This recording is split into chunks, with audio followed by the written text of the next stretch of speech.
Okay, so we have here another example for methods of section. Okay, so you have here a K-truss which is subjected to a 15 kilonewton concentrated load applied at B, 25 kilonewton applied at D, and then 30 kilonewton load applied at E. Now, if you were to have an analysis for this particular truss, you would want to check on the statement wherein you can pass your section through three members, basically because you have three available equations. But if you are to analyze, you have here your required ij, nj, nd, and cd. ij is here, nj is here, nd is here, and then cd is here. You can have one single section wherein those unknowns are present in that single section. Okay, now in that case there will be four members wherein your um, wherein your section will pass through. Okay, and you only have three available equations. Now you cannot calculate for all of them, okay, in three equations because you have four unknowns. So we must find a way in such we must find a way wherein we can calculate them maybe one at a time. Okay, now the statement you can pass your section through 3 is not always applicable to all trusses. Okay, so it's just a matter of finding a way wherein you can calculate a force or several forces with one or two equations. Okay, now in this case, if I were to pass a section, okay, basically, if you were to pass a section here, going back to the technique of methods of section, if you were to pass a section here, ang technique kasi natin dito is you take moment at the point of intersection. Okay, so basically, we'll be exposing 4. Okay, point of intersection of these two would be J, point of intersection of these two would be D. Okay, so if I were to pass a section here, point of intersection at J, that would be a in point of moment, you would have two unknowns. If D, you would have two unknowns again. Okay, so if paano kung ganito ang gawing ating section? Okay, I were to pass it at IJ, next is IN, next is NC, and next is CD. Okay, so if that's the case, I would be exposing the actual load at this point, or at this member, and at this member. Now, in that particular case, you would have here an axial force acting over there and axial force acting over here. Let's just assume that they are on tension. Basically, those two forces are collinear. Okay? Now, if they are collinear, basically, if you would have a moment equation at a point wherein they intersect, then that would be highly advantageous. Okay? So, we will pass our section here, here, here, and here. Okay, so it will be something like this. Okay, so we would take here the it's up to you. We can take the left, or we can take the right, or we can take the left. But in this case, I would take the left side. Okay, so first things first, we need to calculate for our reaction. So basically, in this case, reaction is needed. Okay, so you would have here a hinge. You have here a hinge support and a roller support. So hinge, you would have two reactions. Roller, you would have one reaction. Perpendicular to the contact surface is horizontal, so your reaction is vertical. So you would have here, let's note this one as VG, let's note this one as VA, and HA. Okay, so taking summation, forces horizontal is equal to 0. Okay, common sense will tell you that HA would be equal to 0. Next is taking summation moment at, let's say, A, or let's go directly to G since we will be calculating for or we will be analyzing the left side. Okay, moment at G, let's change that. Okay, let's take summation moment at G is equal to 0. Let's take positive clockwise. Okay, so point of moment on the clockwise direction, you would have VA, and then on the counterclockwise direction, you would have 15, 25, and 30. So you have here VA, lever arm for VA, you have the entire span of the truss, that would be 18. Next, counterclockwise direction, you have minus, starting with 15. 15, lever arm for 15 is 15. Next, minus 25. Lever arm for 25 is 9. And then minus 30, lever arm for 30 is 6. That would be equal to 0. Okay? So, calculating for VA, you would have 15 times 5, 15 times 15, my plus 25 times 9, and then plus 30 times 6, divided by 18. You'll have VA is equal to 35 kilo newtons. So that would be 35 kilonewtons. Okay, so going back to the section, okay, again, ito yung kinat natin, kukunin natin yung, we will take the left side of the equation. Okay, so after cutting that one, it would look something like this. Okay, so again, balik natin yung reaction. So we would have here vertical reaction VA, that is 35 kilonewtons. 35 kilonewtons. Okay. Now, since nakat natin yun, we have passed our section there. Then we can now represent each member, or we can have the forces acting on each member. Again, ulitin ko, these forces or these directions are just assumptions. Okay? So, if we were to have those denoted, we can denote this one as IJ. Next, we can denote this one as CD. We can denote this one as NI.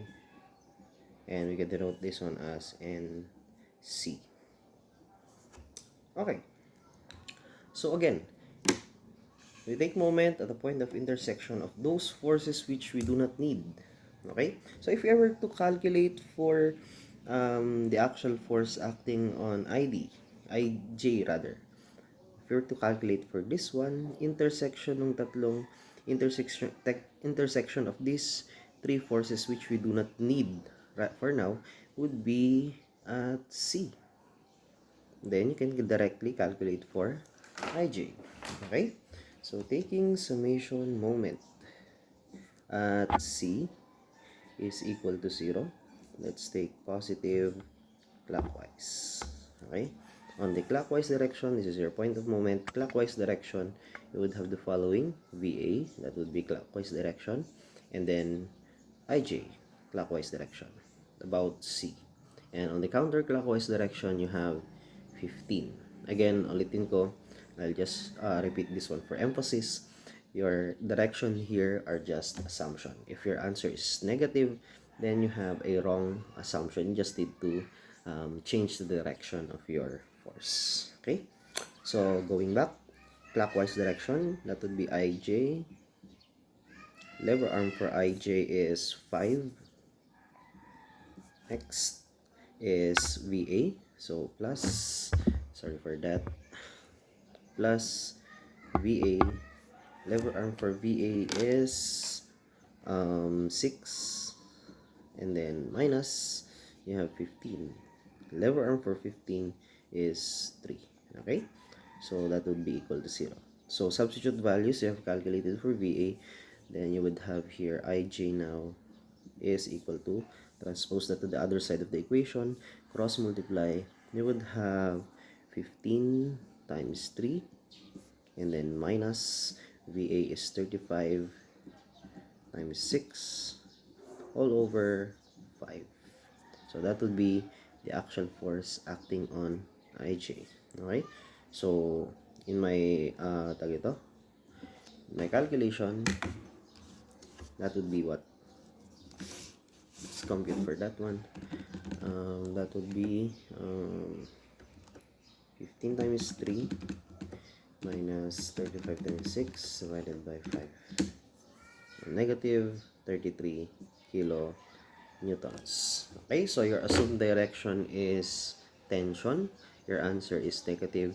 So therefore, we can say that Ij is 33 kilonewtons compression. Okay? So let's just retain that one. Retain the direction as long as we know that that is under compression, or your answer there is negative. Okay? So being such, we go to the next one. If we were to calculate for the actual force acting on CD, okay, you calculate or you take moment at point of intersection of those you do not need. So basically, you don't need this, not need this. Okay, have calculated for that one. So basically, we can have your point of moment at point I. Okay, so taking summation moment at point I is equal to 0. Let's take positive, what, clockwise. Clockwise pa rin. Okay, on the clockwise direction, okay, you would have here VA, that would be clockwise direction about I. Next, meron pa ba? So, we have no longer any clockwise rotation. On the counterclockwise, you have 15, and then CD, that would also be counterclockwise. So, you have here VA. Lever arm for VA is 6. Next is minus. You have 15. Lever arm for 15 would be 3. And then next is CD. Minus CD. Minus CD. Times lever arm for CD is 5. That would be equal to 0. Okay? So, transpose this to the other side of the equation. Try to jumble it in the most convenient way that you possibly can. Then you would have here CD is equal to 15 times 3 minus, substitute value for VA, you have 35 times 6 divided by 5. Okay? And then surprise, they're the same. So therefore, you can say that CD is equal to 33 kilonewtons. Okay? Oh, sorry. They are not the same. They should be positive. They should be negative. So that one is already positive because basically just change the sign of that one.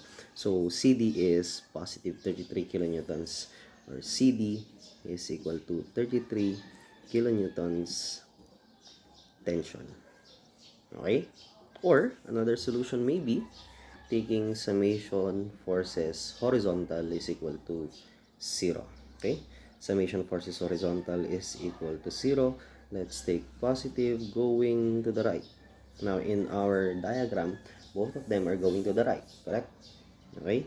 And then, in this case, we are still calculating for CD. Okay? So, to the right, you would have IJ plus CD. Any other horizontal forces? So, wala na tayo, or there are no horizontal forces present other than these two. So, you can now equate this one to 0. So, transpose to the other side, you would have here CD is equal to negative IJ. So, CD is equal to negative 33 kilonewtons, or that would be CD is equal to 33 kilonewtons positive. So, therefore, that one is tension. Okay, next is we can have, now going back to this diagram, since you have calculated for this member and this member, then calculating for this two, you can pass a section now which involves these two. Okay, so if they are now involved, basically you have the actual forces acting on IJ and CD. So there are two remaining unknowns for this particular section if you were to take the left section. Okay, so taking the left section, you would have this one. Okay, taking that left section. Okay, so ibalik lang natin yung ating mga reactions. So you have here the reaction VA. That would be 35 kilonewtons. Sorry for that. That would be 35 kilonewtons. Next is you have here IJ. I would maintain this direction. I would maintain that direction as long as I place here negative 33 kilonewtons. And then sa baba, you would have here CD. That would be equal to 33 kilonewtons. Next, for the two unknowns, let's say this one and this one. Let's assume that they are pointed on those directions. Then, wait lang. Denoting this one as NJ. And then you have ND. Next would be your slope. Okay. Now for your slope, let's say you can say that this slope here is similar to this one. Now for the slope, you would have here what?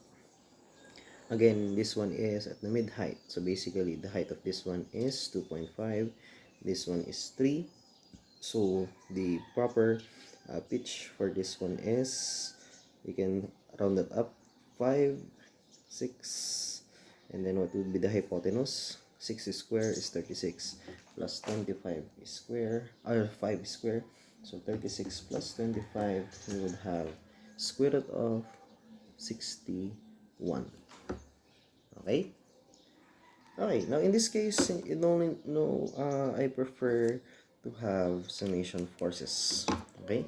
So, summation forces vertical. Okay? Let's take positive upwards. On the upward direction, you have the vertical component of NJ, and then you have also VA.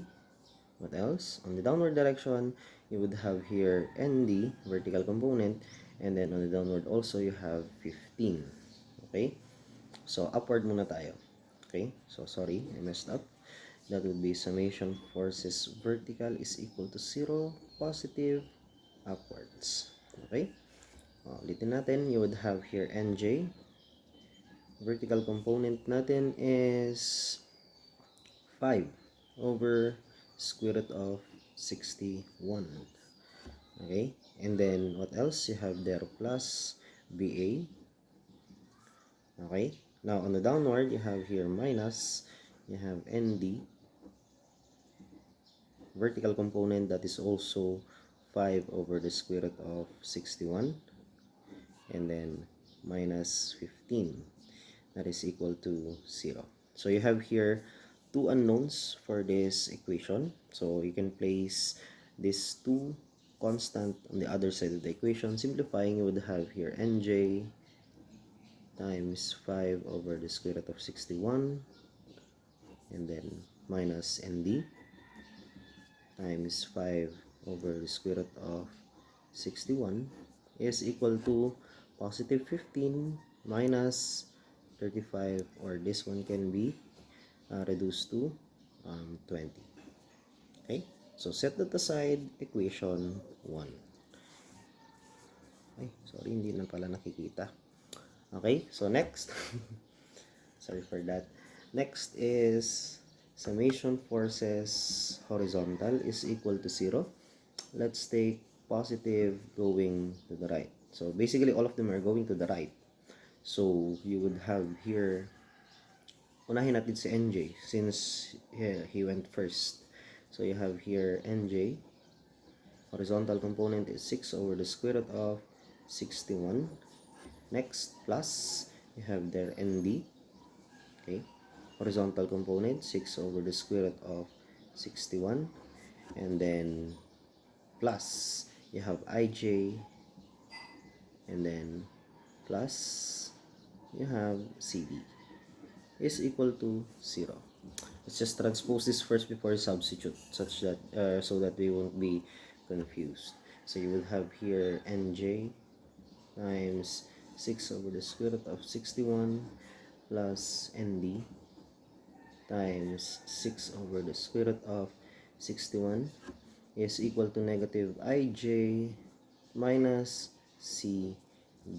Okay, now substituting the calculated values for those, you would have here now NJ 6 over the square root of 61 plus ND 6 over the square root of 61 is equal to IJ. We have calculated IJ, that is minus negative 33, and then minus you have 33. So basically this one cancels each other out, that becomes 0. Okay, equation 2. Two equations with two unknowns. We can now have NJ and ND. Okay, so in your calculator, I don't know if this is valid sa board exam, but for discussion purposes, let's just make use of this one. Okay, so equation, okay, mode 5, 1. So first equation, you have that one, that is 5 square root of 61, then negative 5 square root of divided by square root of 61, then for constant, that is 20. Then you have here 6 divided by square root of 61. Then you have 6 is divided by square root of 61, 0. Then you have 15.6205 kilonewtons for NJ, and then ND would be negative 15.6205 kilonewtons. Okay, so what does that mean? That means that NJ is in the correct direction, that would be tension. ND is, or ND has a wrong direction, that would be 15.6205 kilonewtons compression. Okay, so that ends our lecture for the second part. Okay, so nag-iwan ako ng